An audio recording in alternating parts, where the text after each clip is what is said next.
Welcome back to the number one podcast in my mind, Free Idea Podcast.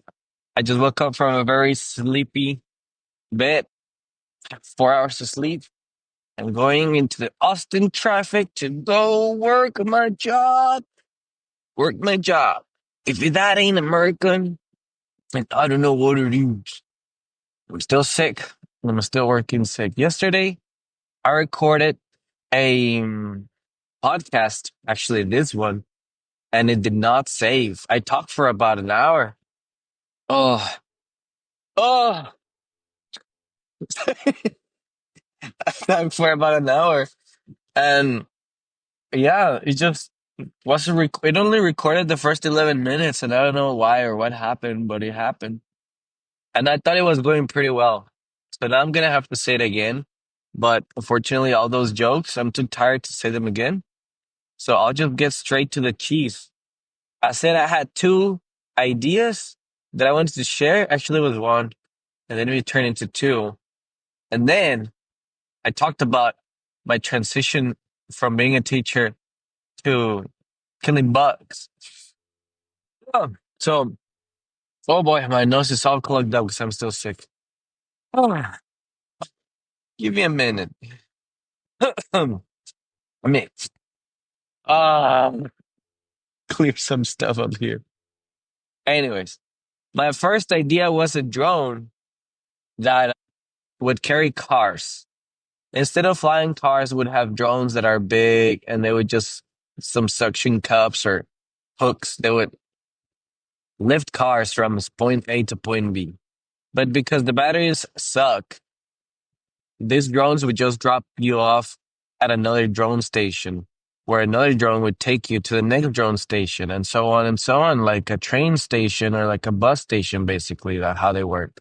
They have stops, to load and unload people. And this would be similar, but it would be to unload and load drones. Unless we have drones that can swap the batteries of other drones while in midair, or just swap the batteries of said drone in the drone station. So the drone would still stop with your car on it, and then they would swap batteries, and they would go on to keep flying to your destination. And the reason why I thought about that is because there's no way that we can trust the public to fly. There- There's no, there's no way. Even if you trust yourself, there's no way. Flying is something else. People don't maintain their cars. You think they're gonna maintain their flying car? You think somebody that just turned 18 for his license is gonna maintain his flying car, or even is gonna buy like a proper flying car? They might even raise the age of flying to 25. Like once you get good at driving or something, or like take a flight test, then you get your flying license. But what's gonna happen is just people are gonna be falling from the sky. There's like a crash every single day in the highway of Austin. Every single day on the clock. Between 6 a.m. and 8 a.m., there will be one crash. At least one. That's more than one. Like at this point, we should just have cops in the highways already, like stations, towers, or something. Like a lift on the go, something, because these people be crashing all the time. And one day, it could be my turn. Hopefully not, but it could. So I don't trust people flying and then falling from the sky like meteorites because they didn't fix a tire or something. And they fall on top of me or a house or a business or a gas station or an HEB or Walmart. They fall on top of people, or they do a 9/11 and they like fall on a Pete Terrace or McDonald's, something, because they're angry at the CEO. They squash people. A car hovering another car, some gangsters hovering like gangsters. And drives bys, but with a flyby, flying. So I don't think so. No matter how free America is, I don't think flight would be one of those freedoms. Maybe the rich would be able to have that, or trusted pilots, but not the average American. There's no way. There's absolutely no way that nobody would trust no one. You'd have falling people all the time. And then And then where would you fly? Assign designations to fly, or you would fly onto other people from top to bottom? Like it'd probably be like just crashing into each other, like those slow motion videos of bumblebees where they hit another one each other. So, or they could have flying cars if they weren't able to actually drive them and operate them themselves. If the car had some sort of automatic driving where it would have a predetermined flight pattern, and then it would only fly in that manner. So effectively creating traffic, but in the sky, because everybody's doing the same GPS, the same device, same maps. And then you'll have something like the Jetsons. Oh boy, sorry, bear with me. I just woke up. It's 6:26. So I got I'm thinking. The idea that would make sense, it's a flying drone that picks up your car and then drops it off at another station to swap batteries or swap drones and then picks you up again to a new destination and so on until you get where you want. That would make sense. If flying cars ever do become a thing where it's your own car, then you will not be the one operating it. It would be a self-driving car, or in that case, a self-flying car. And the reason why, but that might not happen either, unless you do not own the car. So these drones, for example, would not be owned by you or the government. Probably in Europe, it would be in China and every other civilized country, but not in the US. We don't believe in helping the public. And so these drones would be private by Amazon or by some toothpaste company, some monopoly that nobody heard of. And the reason why that would be is because we would trust these companies to do the proper maintenance on these drones, like swapping the blades and whatever else it needs to be swapped and checking the cables and everything that get x-rayed for damage from birds or something. Otherwise, oh, otherwise we're not trusting. So another company has to have this type of assembly, so or like a fleet, so that they can repair their drones and maintain their drones and their flying devices. That way, we don't have following cars from the sky on top of people or terrorist people just flying into people. Yeah, and the only way that you could fly your own car if it was like a self-flying car. On the other hand, I don't think you would own that car either. I think it would be an automatic pod type of thing. Like the mail that you put in that little tube when you go to the bank, or you put the envelope or and the money and then the tube just sucks in that thing, that cylinder through a tube. It would be like that where you just enter your car and the car does its own thing, just its own pattern. Like you want to go to HEB, then it's gonna go this way. You're gonna go to Walmart, it's gonna go shum, shum, shum, shum, and it's gonna get a Walmart. And you're not gonna own it because that's the path that we're going anyways. This car will be owned by another toothpaste company or deodorant company. Again, something super random. Hmm. Amazon will try, Apple will try as well, but I think some random company would do it better because they already have enough in their plate. Then, same concept as the drone. Hmm. Yeah. Same concept. You do not own it, and they repair it for you. And if the police is looking out for you, it's gonna shut it down from the sky and slowly drive it to the floor. Or if they're common sense people, cops, they will drive it to the jail, to a police station and jail or whatever they want. To a drone jail, one specific for dropping off criminals. And the car will lock itself off and then install like wire in the window so you don't break them. Or if you do break them, the smart criminal from the hood will have parachutes. The price of parachutes is gonna go up because everybody's gonna be buying them in case your car and your police stops your flying car. You just jump out of it with your parachute or or your squirrel suit, the one that flies. when you open your arms because you're falling with style. All those things will go up in price. People be crazy. They'd be jumping off vehicles that the police are stopping. And yeah, that was my idea for flying cars. So that's pretty good, pretty good. My next idea was a horrendous one for war. Probably you could use this in a book of science fiction, but you know what we did with COVID, where we put it in a lab and then made it so that it would jump to humans and then adapt really good to us.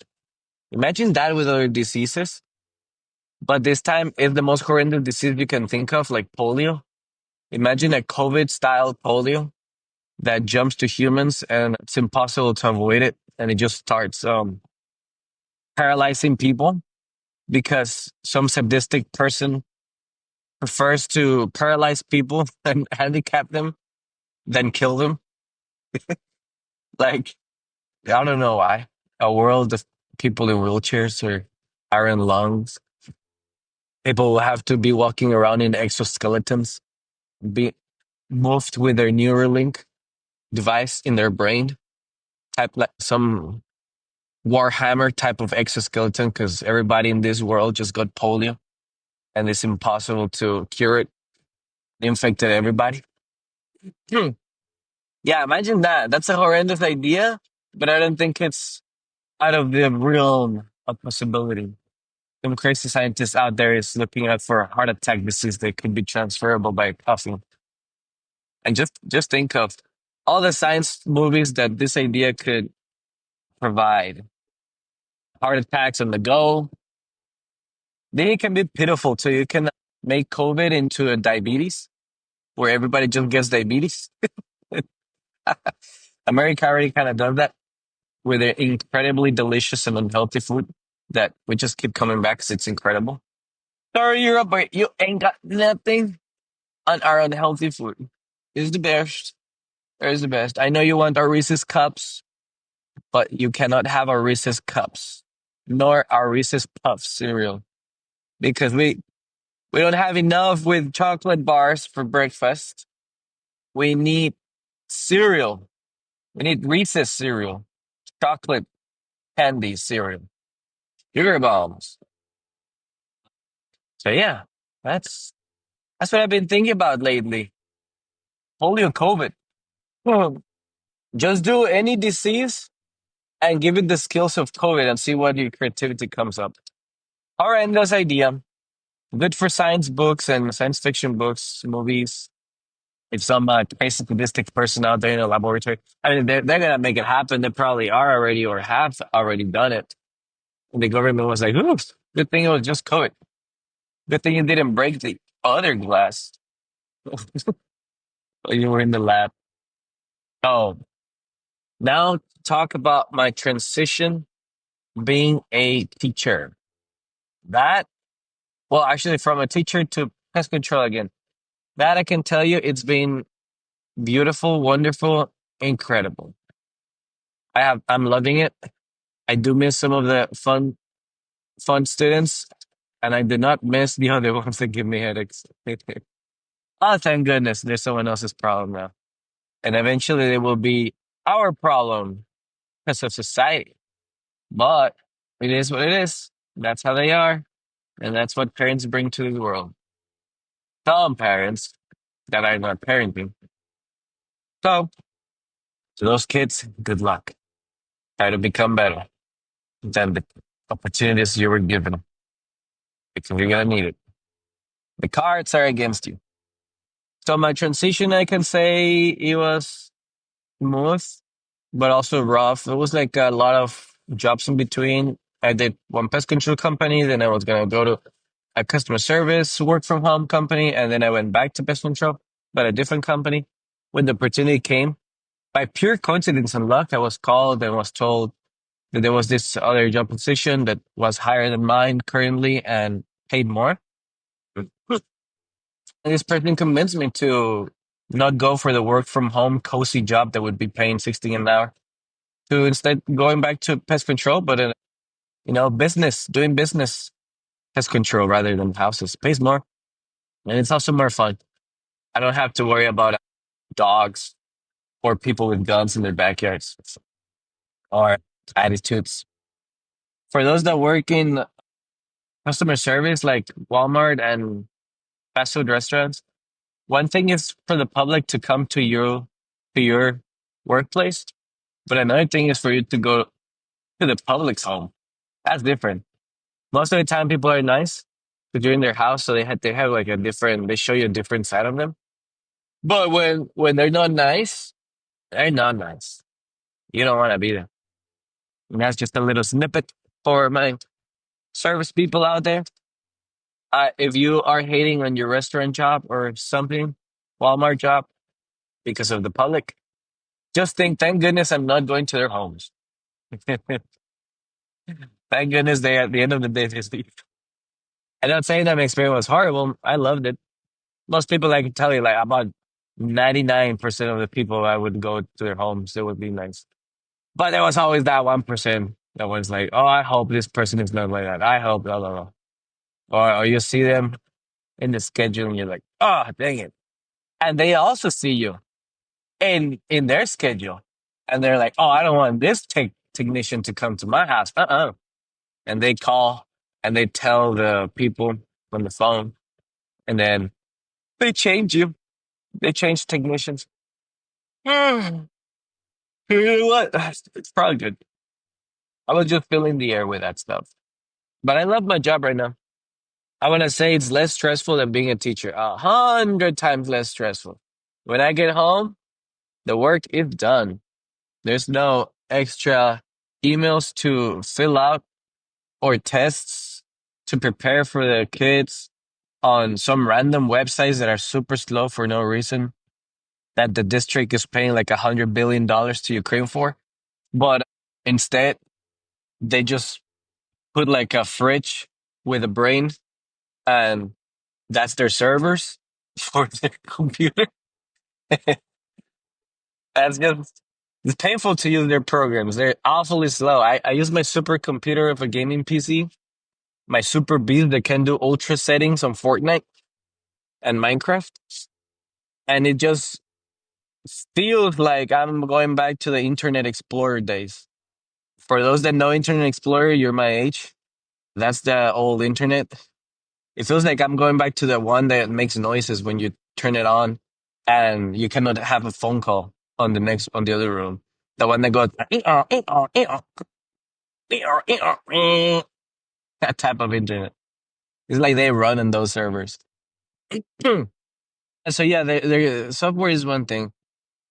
They always having to be on as a teacher and just being like, "Hey, dude, stop doing that thing," and then repeat that thing like 50 times, and then do like a lesson, and then answer the same question another 50 times, and then people that refuse to work, and then people that disrespect you or somebody else in the classroom, and then they fight, and then you have to teach them math the next day or what a soliloquy is, and you're like, come on, you cannot fire these people, and they cannot fire you either. So I guess that's the good thing.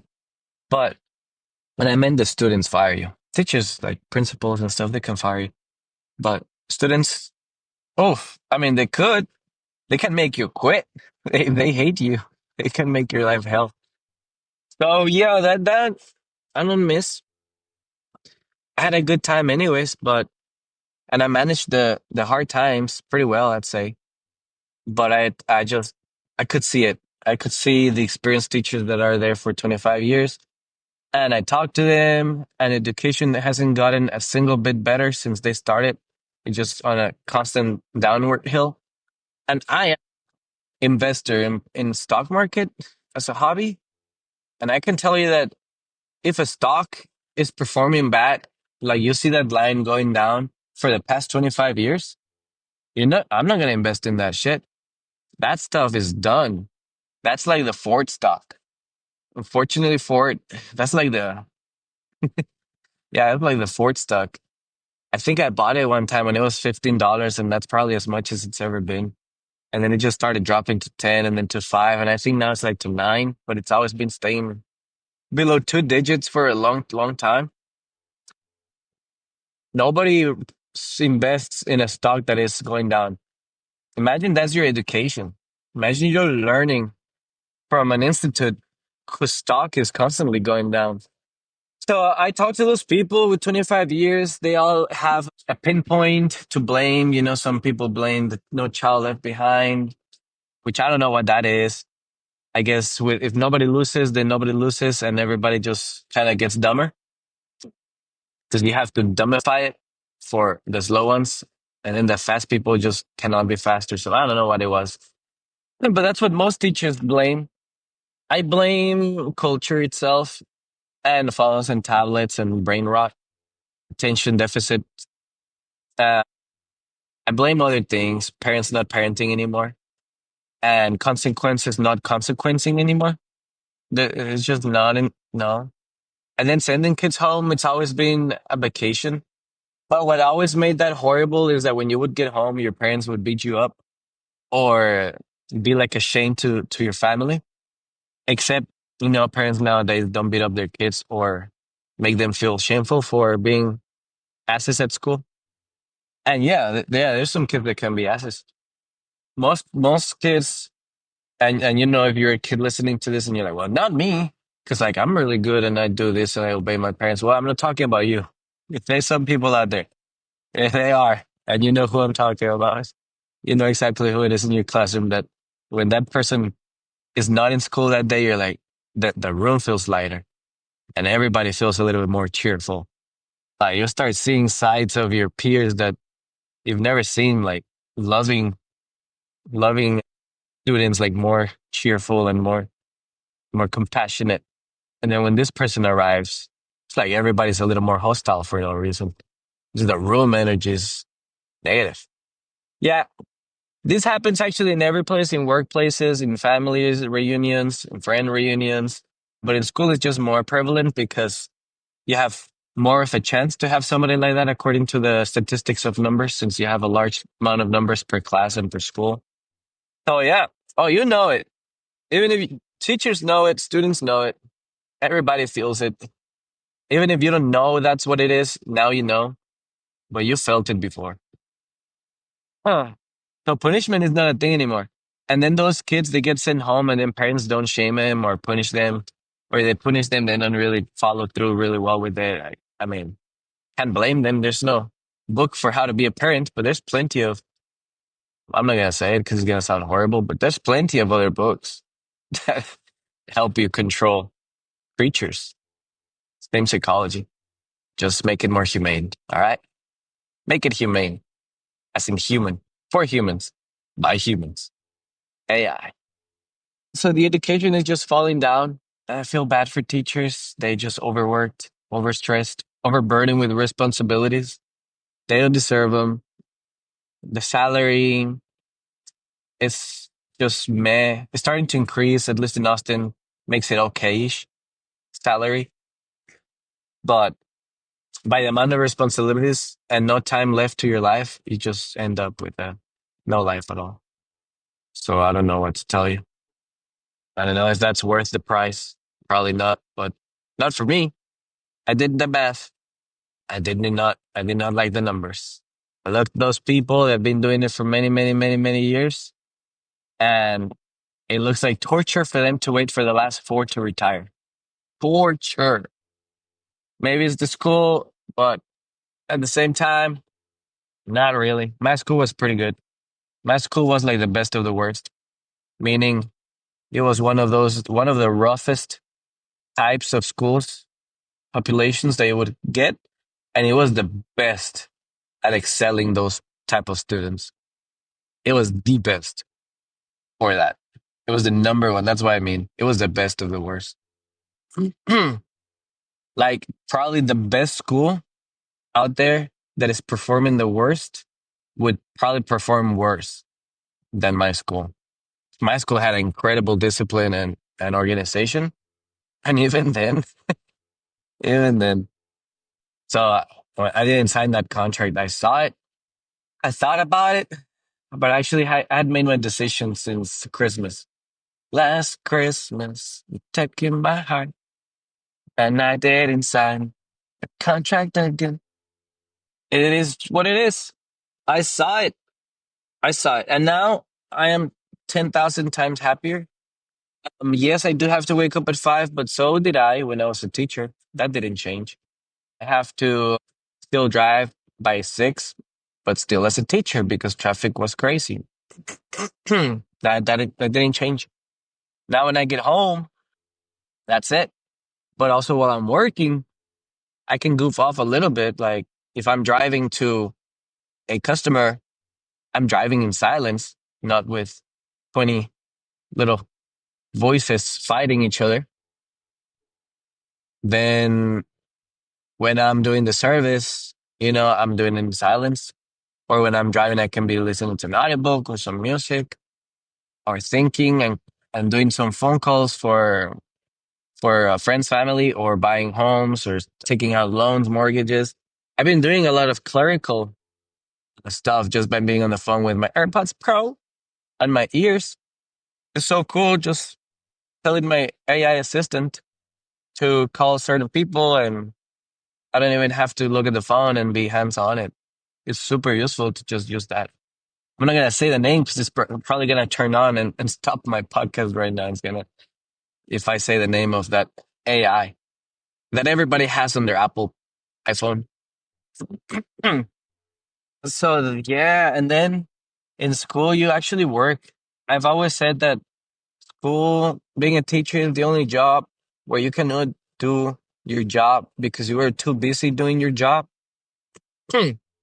So you get behind on your job and you have to use your own time on the weekends and vacations to continue doing your job and still be behind because you have so much job on you, like way too much, way too much.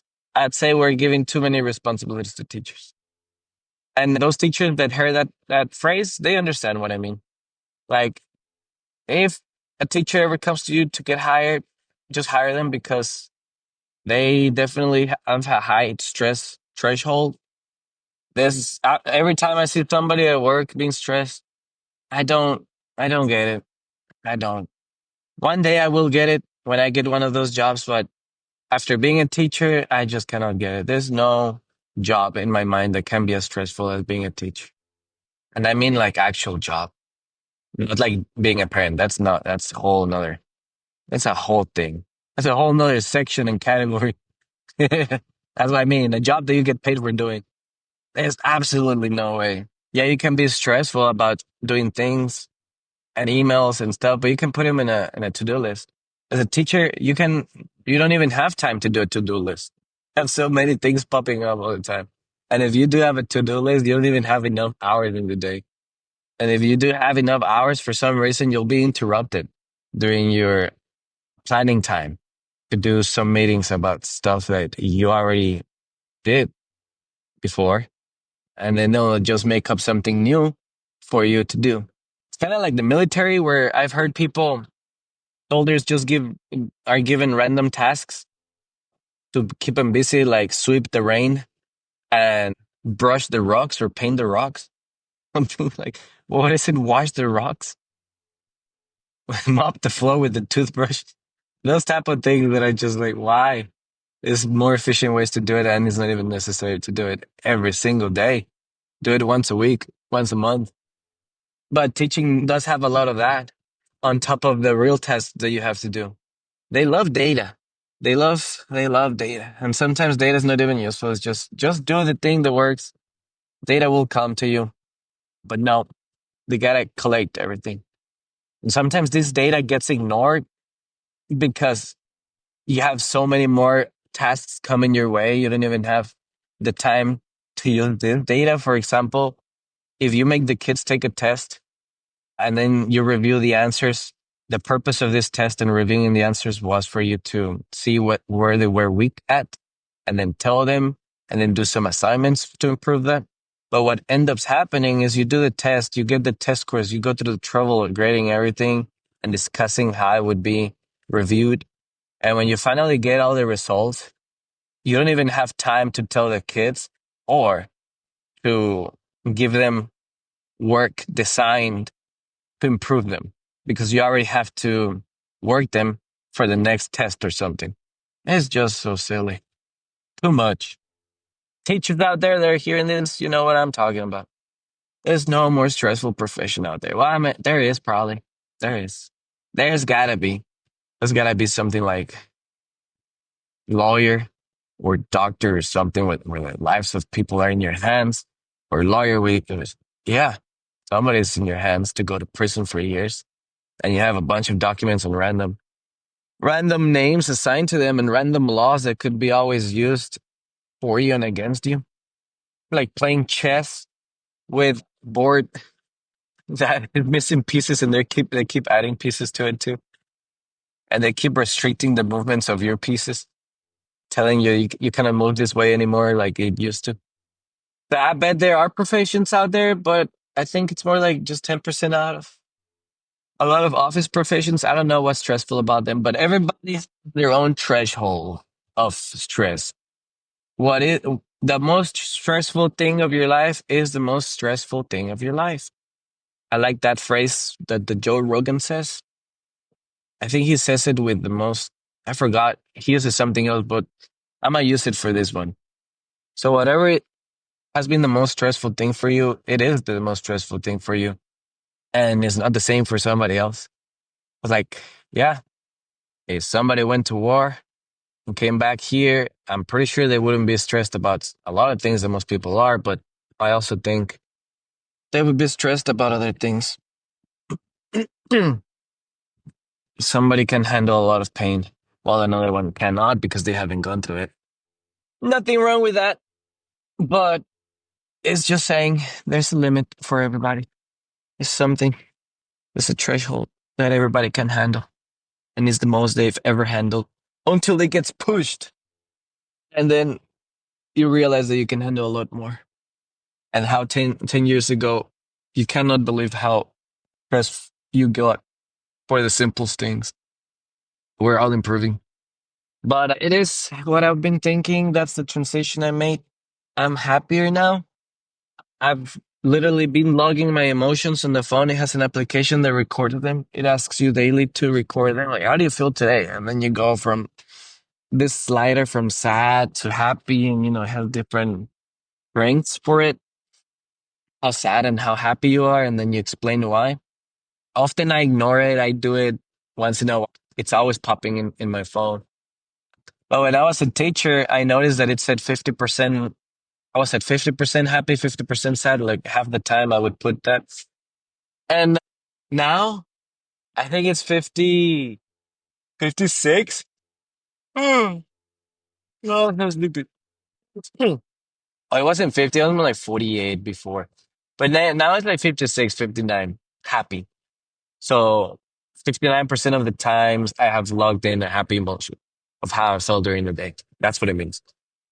I've also been ignoring it a lot because I've been happy enough to not care anymore about logging my emotions, which I shouldn't do. I should keep logging them in. There's also the bias that I would only log emotions back then when I was unhappy. But I do understand that there's truth to those statistics. I do feel happier, and the stats say that I'm at least 6% happier. I believe it's a little more. But even in my laziness, I have managed to improve 6%.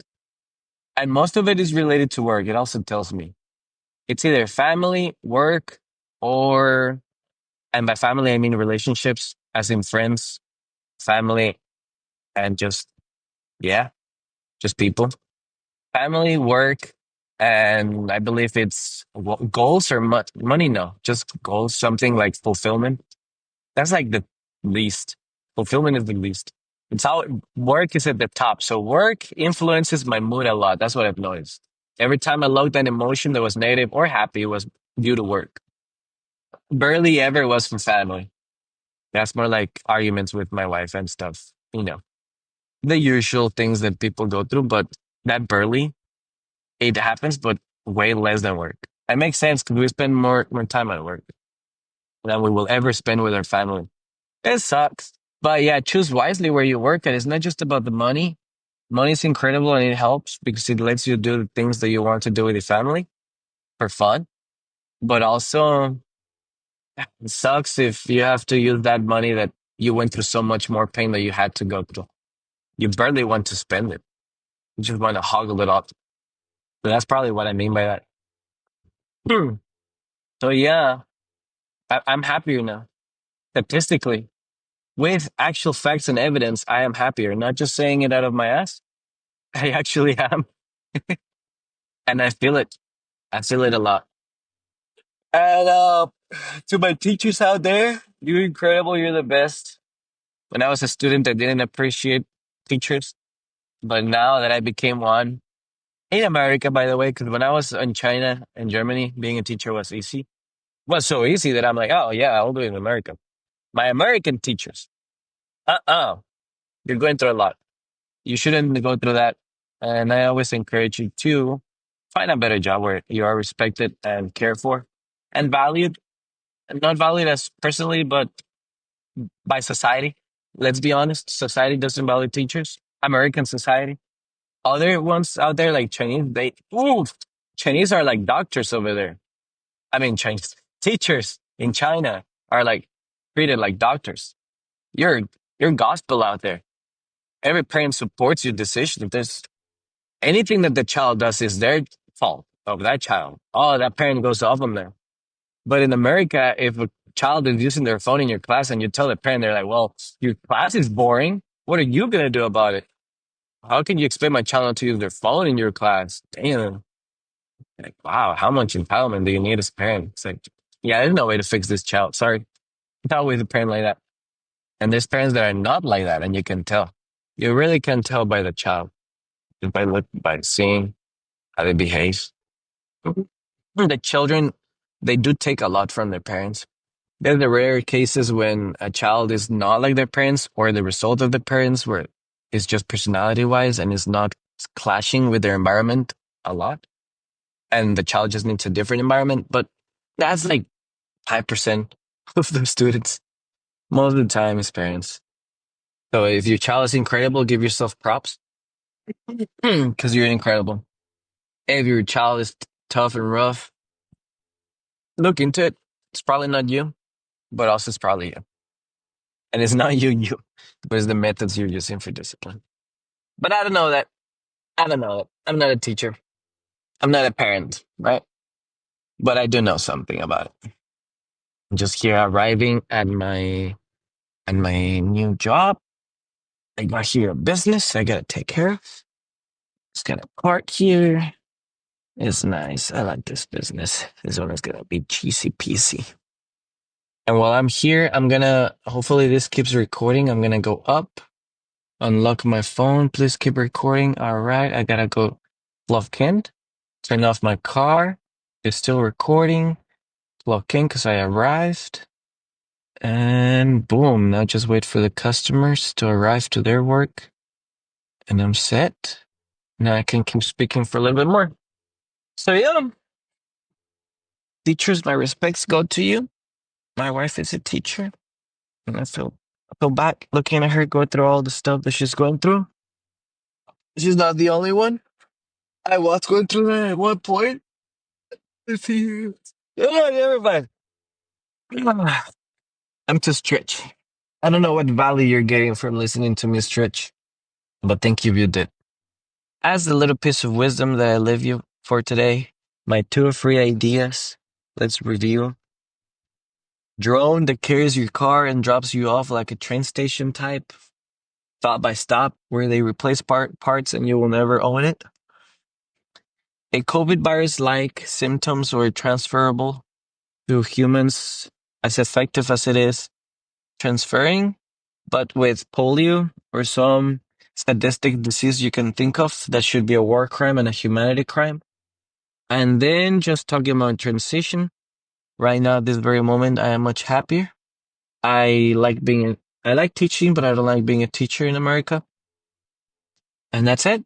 That's it. Just want to say and end it with teachers are not valued here, even if you think they are. Even if people are out there saying things like, oh, but they're the most important thing in society. Nah, nah, no, no, no. Until you go to Asia, especially China, at least with the experience that I have in China, I can speak of that, you'll see the stark difference. If you're a teacher in America, I recommend you get out of this country and go teach somewhere else. China, I recommend, but there's some other places that you could do. Don't go to Europe. I think it's the same over there. Any westernized country has these issues. Try some Asian countries.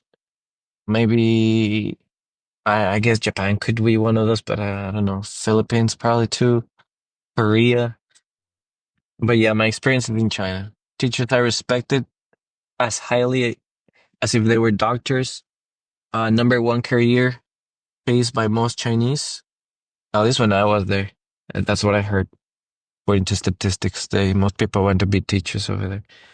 The very fought for position. Unlike here. I recommend that.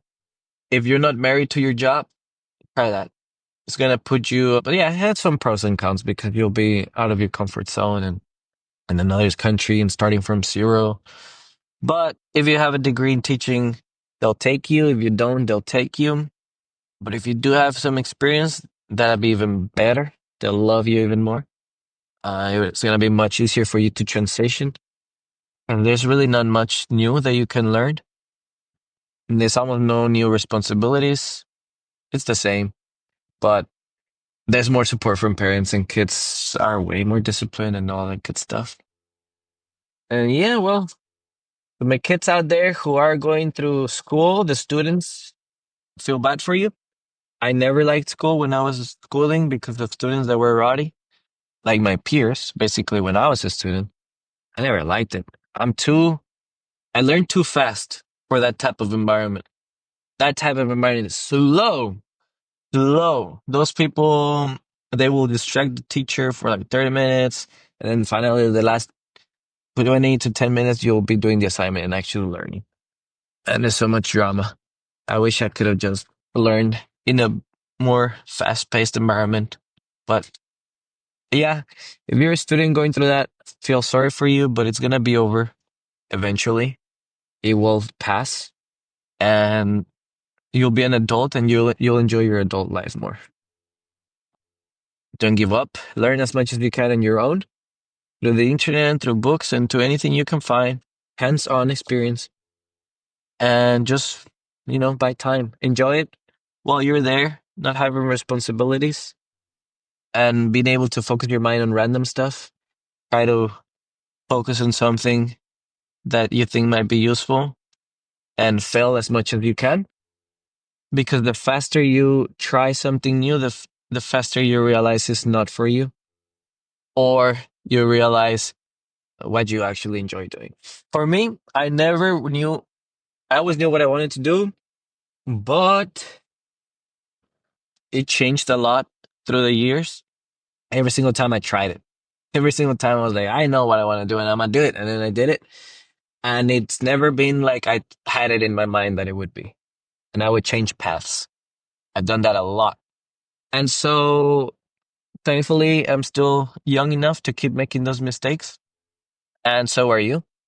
And please make those mistakes as soon as you can, not for the sake of making them, but because if you're not the person that knows what they want, you will at least become the person that knows what you do not want.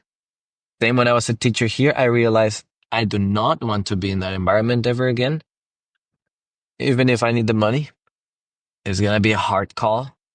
If I have to do it, I'll do it for other reasons, but money alone wouldn't be it. It'll have to be something else going on. Like anyways, I'm not going to bore you with my reasons, but it's going to have to be something more. Uh, just do the best you can. Try everything you can as fast as you can, as long as it's not hurting you. Or maybe if it is hurting you, try it too. Who am I to say it? Not a cop or a judge. And just a person that kills bugs for now. And then later on, who knows what I'll do. Thank you for listening to the Free Idea Podcast, where you get your free ideas for free. Use them as you please for imagining or making them real. Once again, I'd love to repeat, I'm a person who has always had incredibly goofy ideas and some good ideas here and there, thanks to the sheer number that I create. But I've never had the resources to make them happen. And I will never have them because my mind is just too all over the place to be focused to make them happen. But this is the idea that I want to make happen, to just be a fountain of ideas for you. Use them as you please. Hopefully, they inspire you to do something with them. And they won't just live in my head, but be out here in the world, becoming real, sparking something that just makes this world more colorful. I know I have some dreadful ideas too. Those are just more for fun and entertainment. They may happen too as well. The way that I've seen the world move on, but it is what it is. Bad ideas, good ideas. Hopefully, most of my good ideas come into the world, but I know some bad ones will too. It's just the nature of ideas. I'm not responsible for them because there's absolutely no way I'm the ever person that has thought of it. Never. I don't think so. I'm just the only person who has spoken them in a podcast. Or actually, probably not even that. No, probably not even that. Ideas, everybody has them. They're out there, they're free. Joe Rogan believes that ideas are alive and they jump from people to people. If you have an idea and you don't do anything about it, it will soon leave your mind. You will forget you ever had it, and it will jump to somebody else, and then somebody else until someone makes it happen and creates it. I believe something like that. I don't believe that happens, but it's a cool thought, cool philosophy, very fun, very spiritual. I believe it's more of we have all the same hardware. So if you're into computers and cars, we are all born the same way with a brain and same organs and made out of the same stuff, but they're differently wired, but they're the same thing. And so we all have the same ideas eventually. We all think the same way eventually. At one point, not all the time, but at one point, we all have the idea of, I wish I could fly. And you ask other people, and it's like, wait, you also wish you could fly? How? What? I thought it was the only one. Wait, you also wanted that when you were 5 year old? I like those TikToks that people show where you're doing. It's like when you were a kid, where you're doing this, and it's somebody playing with their finger while they're in the passenger seat on the window, imagining that you're a person jumping on the light posts or on the structures, or you're somebody with a skateboard and you're skateboarding all over the city. And you're a passenger in the car looking through at the window. And it's like everybody has had that experience. We all have some shared experiences. I feel like that's because we all have the same brain, the same hardware. We're all different brains, but it's the same. It's all wrinkly and tangled together and pink and made out of the same stuff. It's a brain. Like those people that do drugs and they see the same thing eventually. It's the same stuff. You got the same brain.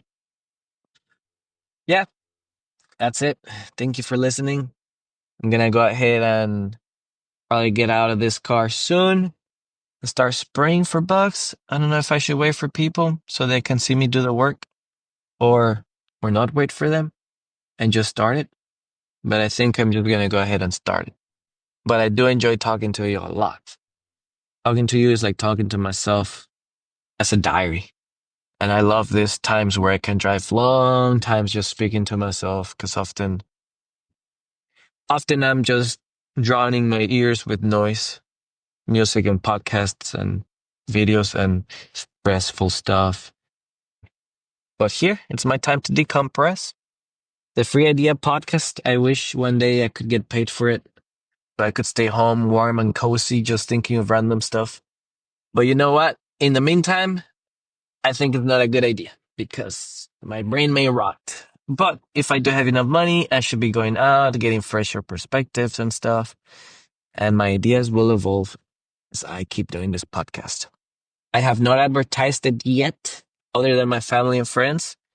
And I don't think I want to until I reach at least 100 videos. That's when I will finally start advertising it somewhere, either Facebook or YouTube or TikTok Reels or something. In the meantime, I'm just doing it for fun. Uh, thank you for being part of that journey. I do like having some people listen to it. I do feel cringy when I listen to it myself. And I don't know if I'll ever be able to handle reading comments. I haven't had a single comment. But if I ever do, I think I might have to I don't know, avoid them. I'm too sensitive. I know that as a fact. And I listened to the Joe Rogan where he says don't read the comments because you can read 10, 100 positive comments and then you read one single bad comment. That's gonna ruin your day. And I know that for a fact it's going to be me. Although I am curious to see people like what they hear or not. But also, if you like it, you're gonna stay and come by here and there and you'll have your breaks and stuff, but you'll come back and that's nice. Or if you tried it and it's not for you, well, that's okay too. It doesn't have to be for everybody. Because what if something is for everybody, then it's for nobody for some reason. If you try hard enough. This, I have no idea for who it is. Whoever that is, I hope you're having a wonderful day. It continues being wonderful and you keep learning and making good decisions in your life. Life is not short at all, but it feels that way because you always forget what happened yesterday. Thank you and have a good rest of the day.